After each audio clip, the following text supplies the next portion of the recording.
marquée par de violents combats au sol et aussi par les airs. Plusieurs opérations ont été menées dans plusieurs groupements. Dans la boucle du monde, les unités ont tendu des embuscades à des groupes criminels et mené des reconnaissances offensives.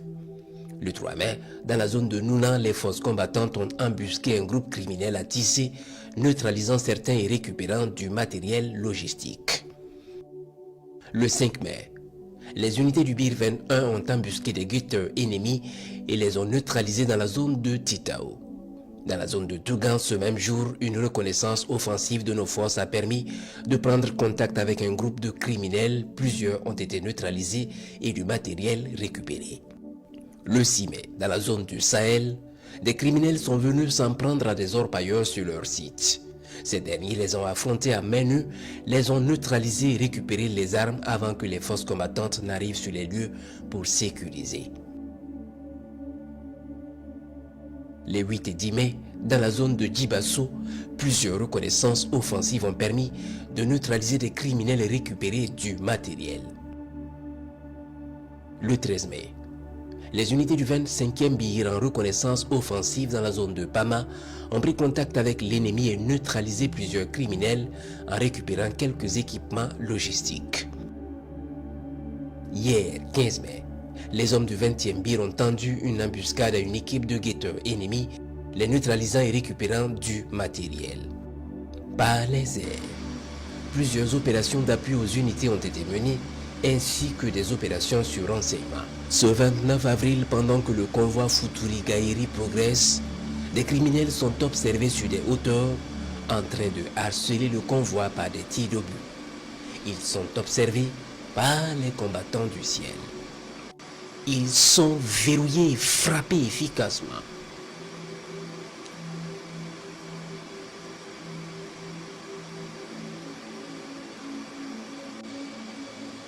Les unités au sol vont arriver sur la position et achever le travail. Ce 2 mai, sur la base de renseignements faisant cas de présence massive de criminels sous des bois à Sawenga dans le centre-est. Les vecteurs aériens vont préciser le renseignement et procéder à de violentes frappes sur les positions ennemies. Une première grosse bombe va s'abattre sur l'ennemi au milieu des bois. Puis à un moment donné, les rescapés reviennent pour essayer de sauver ce qui peut être sauvé. Une deuxième bombe va s'abattre violemment sur eux à ce moment précis.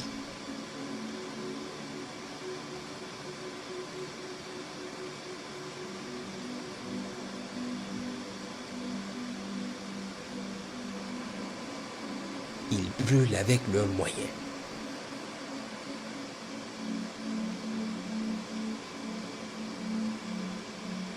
Ceux qui avaient décidé de se chercher après les premières frappes ont eu raison, mais pas pour longtemps parce qu'ils sont suivis jusqu'à leur base de repli, puis frappés également.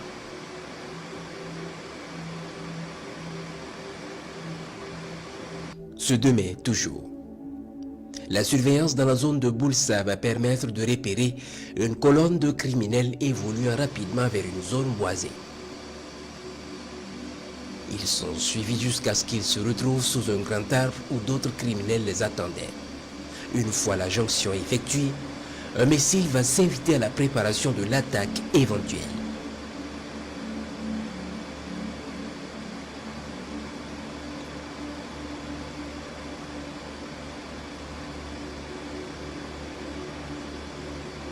Dans le même temps, la surveillance dans la zone de Diabo va permettre de repérer un groupe de criminels s'approchant dangereusement de la localité. Puis à l'approche de la localité, ils se retrouvent pour parfaire leur plan. Ils sont immédiatement frappés. Ce 3 mai, sur la base de renseignements, une position importante de terroristes est détectée dans le parc W. Immédiatement, les combattants du ciel vont bombarder la position.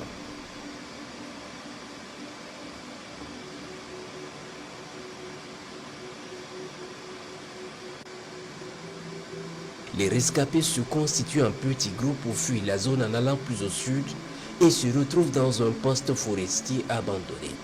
Ils sont suivis.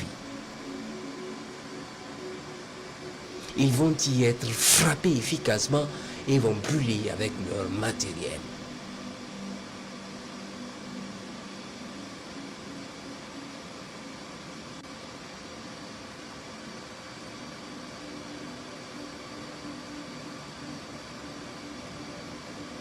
Ce 3 mai toujours, pendant que le convoi de Futuri arrive à Yamba pour s'installer, des criminels sont observés à l'arrière du convoi en train de scruter les traces du convoi. Ils cherchent sûrement la position du bivouac. Au bon moment, ils sont foudroyés dans leur reconnaissance.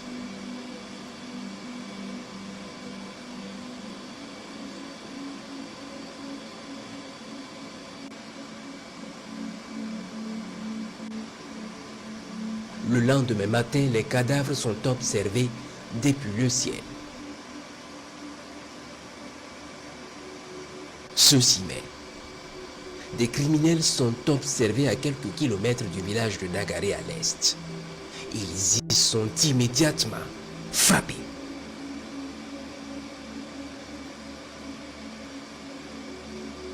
Ce 6 mai, toujours dans la vallée du Sourou, la surveillance va permettre de détecter une importante position terroriste. Les criminels vont alors subir un intense bombardement de la position.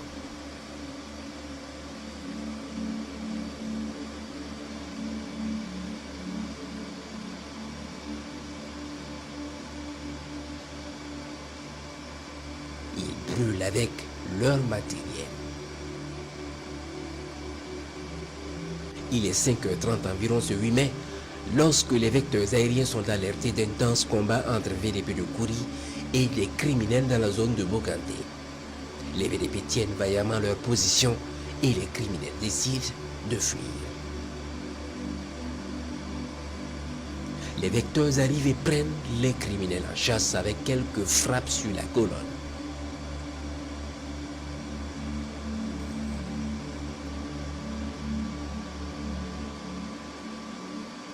Ce 11 mai, aux environs de 5h40, les vecteurs aériens sont alertés de combats intenses à Djibo contre des criminels venus en grand nombre. Ils y mettent cap et observent à distance déjà les combats.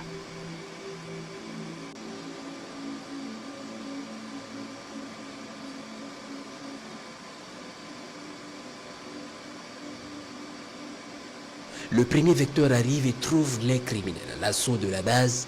Il commence les premières frappes.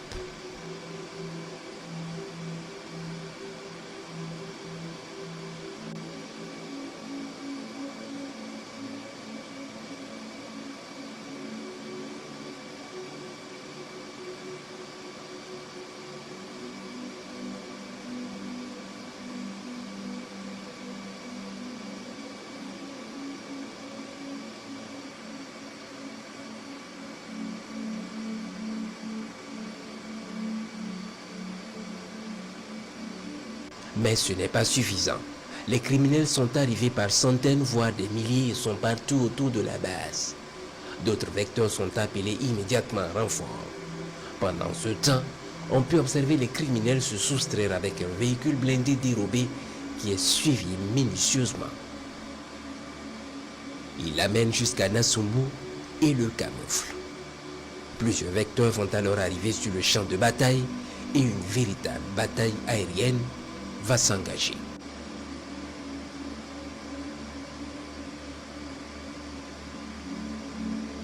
Puis des criminels blessés et coincés dans les fortifications autour de la base sont observés en train de se cacher.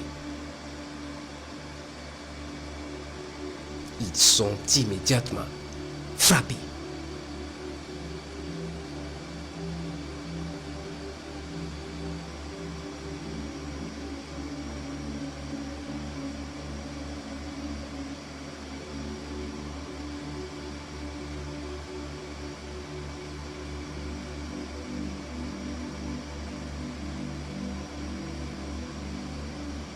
N'ayant pas d'autre choix que de fuir la zone avec leurs blessés, ils décident de s'exfiltrer.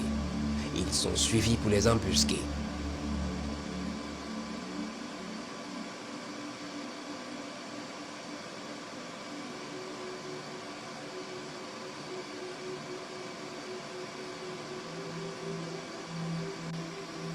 Plusieurs frappes vont être effectuées pour les empêcher de s'enfuir.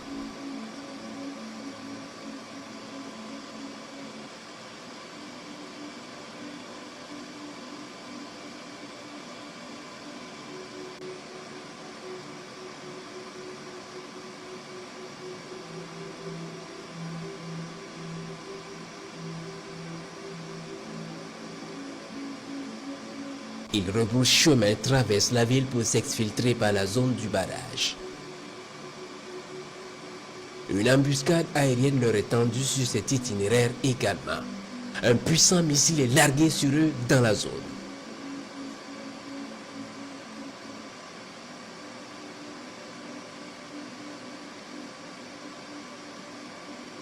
Ils changent d'itinéraire, mais un autre missile les rattrape.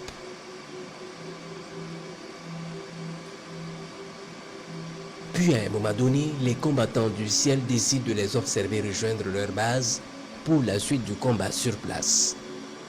Effectivement, ils se disloquent et rejoignent les différentes bases à Nasumbu, Filio, Kerebole, Tauremba, Buro, Damba et plusieurs autres hameaux. Les cibles sont verrouillées et une campagne aérienne est lancée en même temps que les renforts au sol. On commence par Tauremba dans l'après-midi du même jour.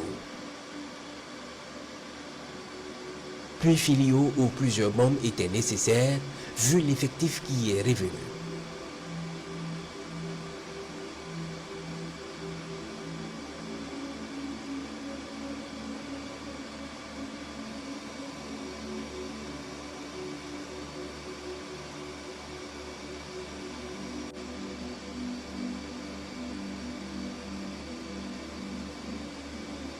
À Belede, des criminels se sont réfugiés dans ce verger. Ils y seront traités.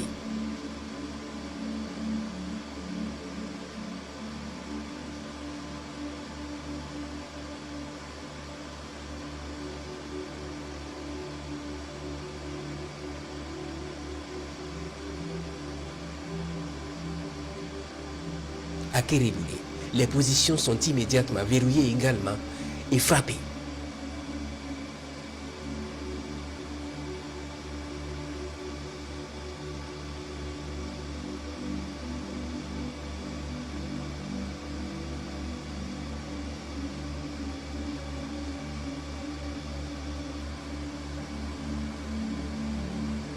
Puis vient le tour des positions de Buro et Nosumbu qui vont connaître plusieurs bombardements.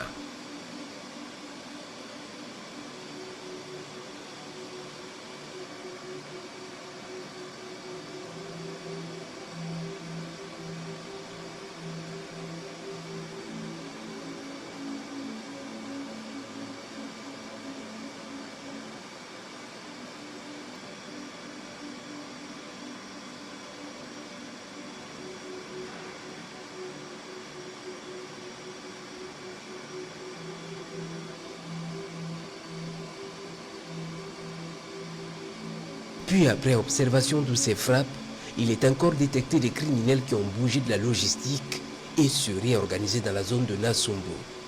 Ils seront immédiatement frappés.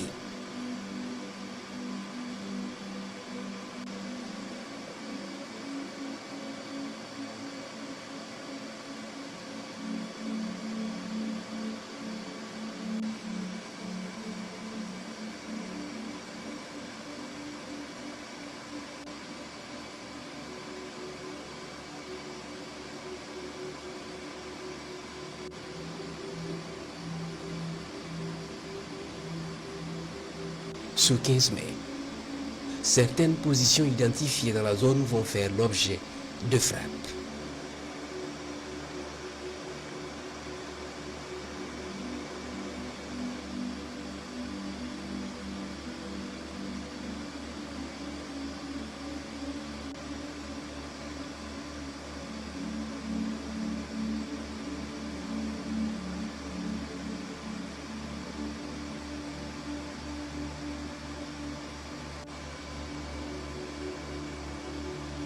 Les rescapés fuyaient par petits groupes. La traque se poursuit toujours dans la zone. Ce 14 mai, les observations dans la zone de Silmangué ont permis de détecter plusieurs criminels sous des arbres touffus à Kosogé. Ils sont verrouillés et frappés. Les rescapés sont minutieusement suivis. Plus tard dans la nuit, se croyant tirés d'affaire, un puissant missile va s'abattre sur eux.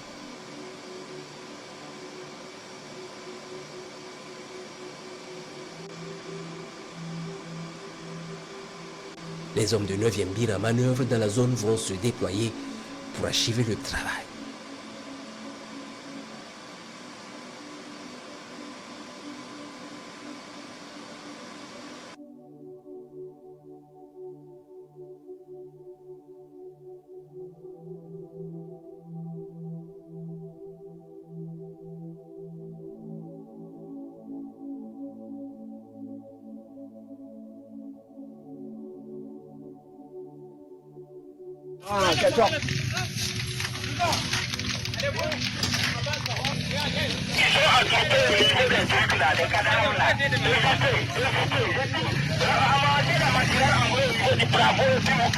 Ce 13 mai, pendant que les unités du 21e BIR et du 12e RIC sont en manœuvre dans la zone de Solé, en renfort à nos unités sur zone, des criminels sont observés par les observateurs avancés de ces unités en train de se mettre en embuscade. Ils alertent les combattants du ciel qui arrivent et prennent la situation en compte.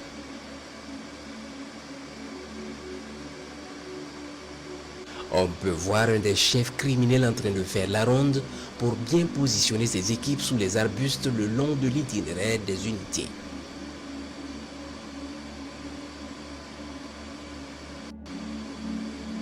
Les vecteurs lancent l'attaque contre une des équipes en parfaite collaboration avec les unités au sol.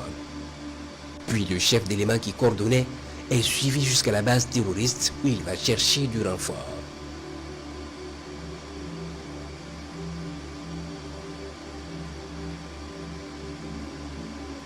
Il s'entretient avec d'autres criminels dans la base.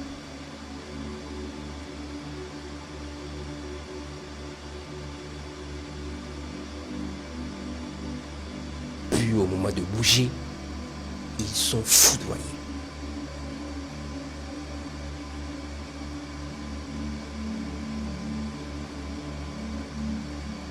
La base est alors bombardée par des avions de chasse.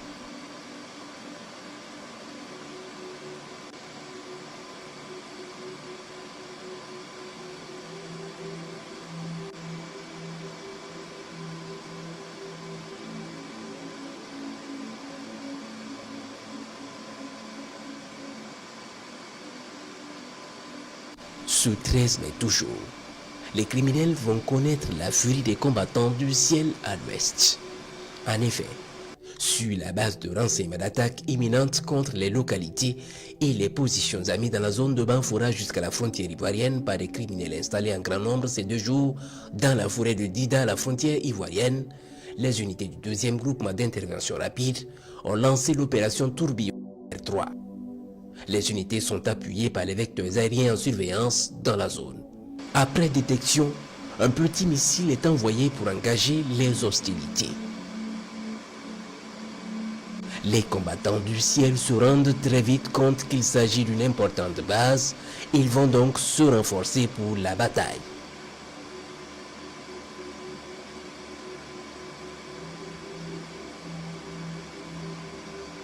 « 14h26 exactement, lorsqu'une grosse bombe va frapper les ennemis. Les unités du 7e BIR vont lancer l'offensive sur la base.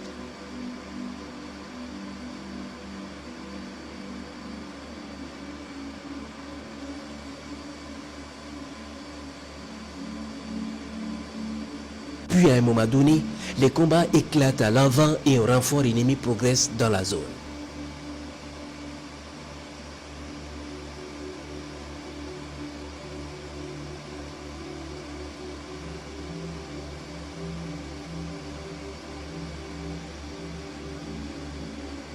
En parfaite coordination avec les unités au sol, les vecteurs aériens rentrent dans la danse.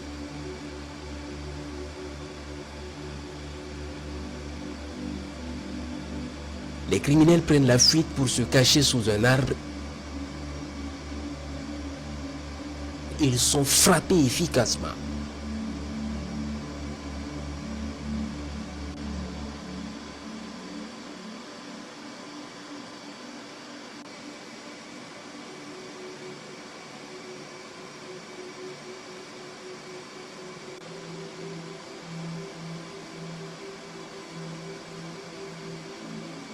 Les rescapés sont suivis par petits groupes jusqu'à leur base arrière, puis frappés.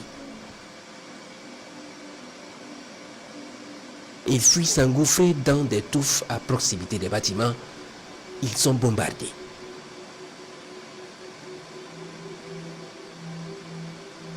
Ils vont subir la fureur toute la nuit. Les combattants au sol vont poursuivre leur marche sur l'ennemi. Plusieurs dizaines de criminels seront neutralisés et une importante logistique récupérée.